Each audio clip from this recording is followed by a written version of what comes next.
Hello everyone, welcome back to our Learn Karo classes, class 9th and 10th.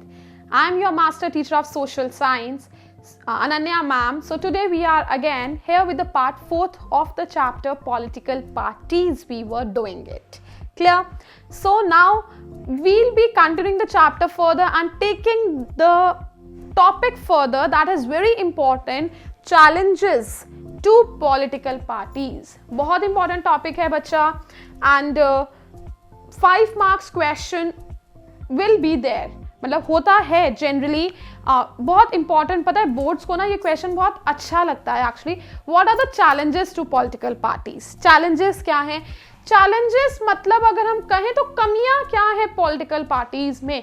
हमारे पास कुछ जो political parties उनमें कुछ कमियां हैं अभी भी. देयर आर सम लैकिंग है. तो वो क्या है lackings?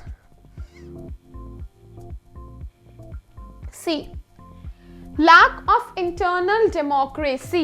lack of internal, number one lacking, number one challenge है कि हमारे जो पार्टीज है ना, you know what, हमारी पार्टीज में ना अपने इंटरनली ही इतनी understanding, mutual understanding, internally democracy नहीं है. पार्टीज के कई मेंबर्स हैं, उन्हें पता ही नहीं होता कि चल क्या रहा है पार्टीज में. तो ये क्या है? लैक ऑफ इंटरनल डेमोक्रेसी, कि उनमें इंटरनली आपसी अंडरस्टैंडिंग नहीं है. तो काम कैसे होगा? जब आप एक ग्रुप में रह रहे हो, you are the member of a group, तो आपको पता होना चाहिए कि काम चल क्या रहा है, कैसे चल रहा है, क्या हो रहा है. तो इनमें आपस में ही इंटरनल अंडरस्टैंडिंग नहीं है. एंड वेरी इंपॉर्टेंट, इंडिविजुअली पता है इसका क्वेश्चन आता है, डायनेस्टिक सक्सेशन. क्या है डायनेस्टिक सक्सेशन? डायनेस्टिक सक्सेशन क्या होता है? इसका एग्जांपल भी I want to give you that. आपने गांधीयन एरा, मतलब देखो कांग्रेस में क्या था, earlier it was Jawaharlal Nehru, फिर देन इंदिरा गांधी, राजीव गांधी, सोनिया गांधी. ये सारे क्या हैं? They are going on with the dynasties. वो अपने डायनेस्टिक हेरिडिटरी पोजीशंस को ही ऊपर से फिल हो रही हैं.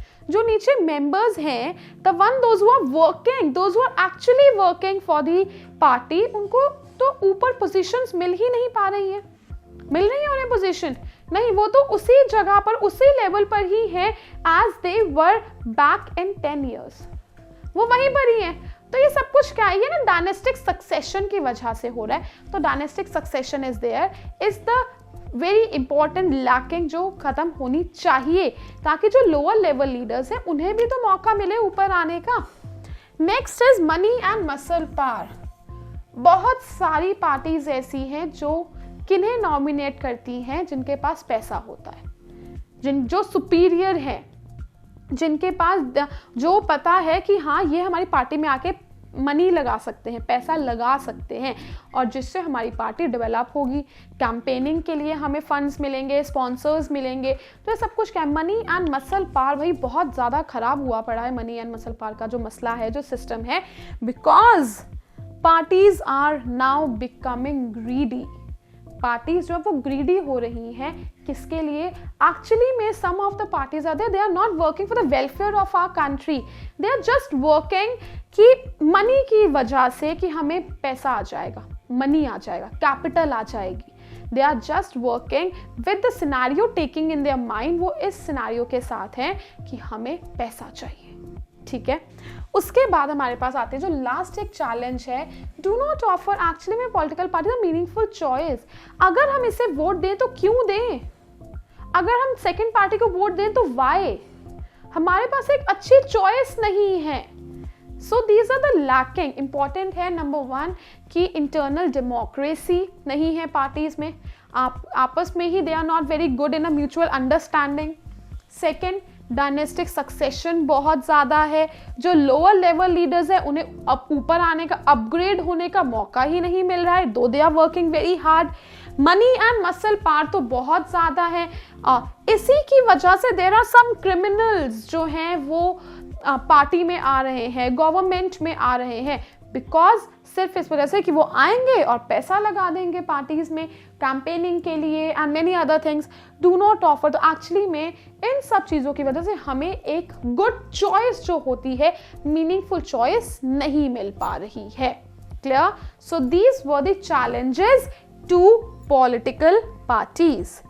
नेक्स्ट, अ अच्छा, अब चैलेंजेस तो हैं हमारे पास, इन चैलेंजेस को अगर कोई प्रॉब्लम्स आती हैं तो प्रॉब्लम का सल्यूशन तो होता है ना, हर एक के पास होता है। हमें ना ये प्रॉब्लम है तो इसका कोई ना कोई सल्यूशन तो होगा, यही चीज है। हमने लास्टली प्रॉब्लम्स रीड करी, चैलेंजेस रीड करे, अब हम उनके सॉल्यूशन रीड करते हैं कि गवर्नमेंट ने क्या रिफॉर्म्स करे, क्या चेंजेस करे पार्टीज में जो ये चैलेंजेस थे उन्हें खत्म करने के लिए। नंबर 1 वेरी वेरी इंपॉर्टेंट बच्चा, आई एम टेलिंग यू कि ये चीज बहुत इंपॉर्टेंट है, so you can take the screenshot of these 3 points. Defection, ध्यान से सुनिएगा, डिफेक्शन क्या होता है? डिफेक्शन मीन्स अपनी पार्टी से किसी और पार्टी में डिफेक्ट हो जाना। क्या करते हैं पॉलिटिकल लीडर्स, कुछ पॉलिटिकल लीडर्स क्या करते हैं, हार गए, उनकी पार्टी हार गई जिसमें वो थे, जो पार्टी जीती उस पार्टी में चले गए, उन्होंने अपने आप को अपनी एक पार्टी से दूसरी पार्टी में डिफेक्ट कर लिया, तो ये डिफेक्शन। ये क्या बात होती है कि अगर आपकी पार्टी हार गई तो आप जीती हुई पार्टी में चले जाओगे, डिफेक्ट हो जाओगे? बिल्कुल क्रॉस, नो। गवर्नमेंट ने, इलेक्शन कमीशन ने कुछ रिफॉर्म्स बना दिए कि दैट डिफेक्शन बैन होना चाहिए। इसके लिए क्या बना दिया गया?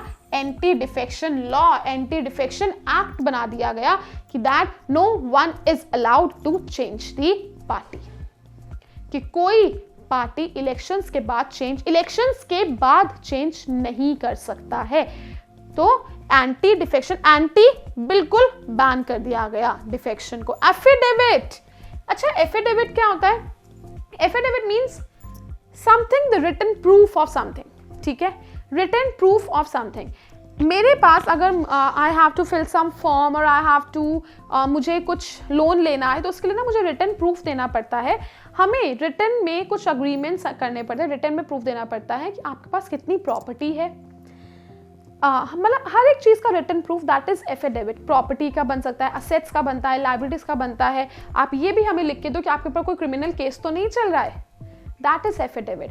तो लीडर्स अगर उन्हें अपना नॉमिनेशन चाहिए तो उन्हें क्या देना पड़ेगा? उन्हें एफिडेविट देना पड़ेगा, written proof that they are not having any such kind of criminal cases, they are how much property they are having, how much liabilities they are having, everything. Next, organizational elections, बहुत अच्छी चीज करी है, पता है local government जो है ना रेगुलर इलेक्शंस ही हेल्ड नहीं होते थे, तो इलेक्शन कमीशन ने क्या कर दिया? करो काम। इलेक्शन कमीशन ने क्या कहा कि अब आपको प्रॉपर्ली ऑर्गेनाइजेशनल मीटिंग्स करनी पड़ेंगी, ऑर्गेनाइजेशनल इलेक्शंस करने पड़ेंगे, regular meetings, regular proper registers maintain होंगे, जिससे पता लगता रहेगा कि डेमोक्रेसी बेस लेवल से वर्क कर रही है या नहीं कर रही। Clear? So these were the reforms, ये रिफॉर्म्स थे that were made by the election commission, कि ये जो रिफॉर्म्स हैं इलेक्शन कमीशन ने बनाई। उसके बाद we are coming on to the how can parties, this is same topic, law to regulate internal affairs. Law बना दिया गया कि पार्टीज के, हमने number 1 we did defection, then we did affidavit, then we did organisational election. The fourth one is coming law to regulate internal affairs, कि parties में चल क्या रहा है, इसके लिए भी प्रॉपर्ली रजिस्टर्स मेंटेन होंगे। Distribute minimum number of tickets, election commission ने कहा कि जितने कम से कम टिकट्स डिस्ट्रीब्यूट होने चाहिए, बिकॉज अगर बहुत सारे हो जाएंगे टिकट्स डिस्ट्रीब्यूट तो इट विल क्रिएट मेस, बहुत कॉम्प्लेक्सिटी हो जाएगी, कम से कम टिकट्स होंगे। फंडिंग ऑफ इलेक्शन, और इलेक्शंस को प्रॉपर्ली फंड करा जाएगा। नेशनल गवर्नमेंट अगर स्टेट गवर्नमेंट को फंड्स दे रही है तो स्टेट गवर्नमेंट को आगे लोकल को पास करना पड़ेगा, लोकल को फंड्स रिसोर्सेज पास करने पड़ेंगे। सो these were the reforms. Number 1 reform भी डिफेक्शन नहीं होना चाहिए, एंटी डिफेक्शन लॉ बनाया गया है। सेकेंड इज एफिडेविट, एफिडेविट देना पड़ेगा। थर्ड, ऑर्गेनाइजेशनल इलेक्शंस करे जाएंगे। रेगुलेट इंटरनल अफेयर्स, रेगुलेट करे जाएंगे, पार्टीज में क्या हो रहा है क्या नहीं हो रहा है। फिफ्थ, डिस्ट्रीब्यूट, कम से कम टिकट्स जनरेट होंगी, एंड कम से कम इलेक्शंस, मतलब इलेक्शंस को प्रॉपर्ली फंड करा जाएगा, इलेक्शंस एक अच्छे लेवल पर होंगे। If national government is passing on the funds and resources to state government, state government क्या की ड्यूटी है कि वो लोकल गवर्नमेंट को आगे फंड्स पास करे। Clear? So this was the part 4th of the chapter, that was challenges and reforms of the political parties, कि parties में challenges, कमियां क्या क्या हैं और उन problems को overcome करने के लिए what our government has done. Clear? So this was your whole chapter of political parties. Kindly see up the videos, ask your queries. This was Ananya ma'am signing off. Thank you so much, children. Bye bye.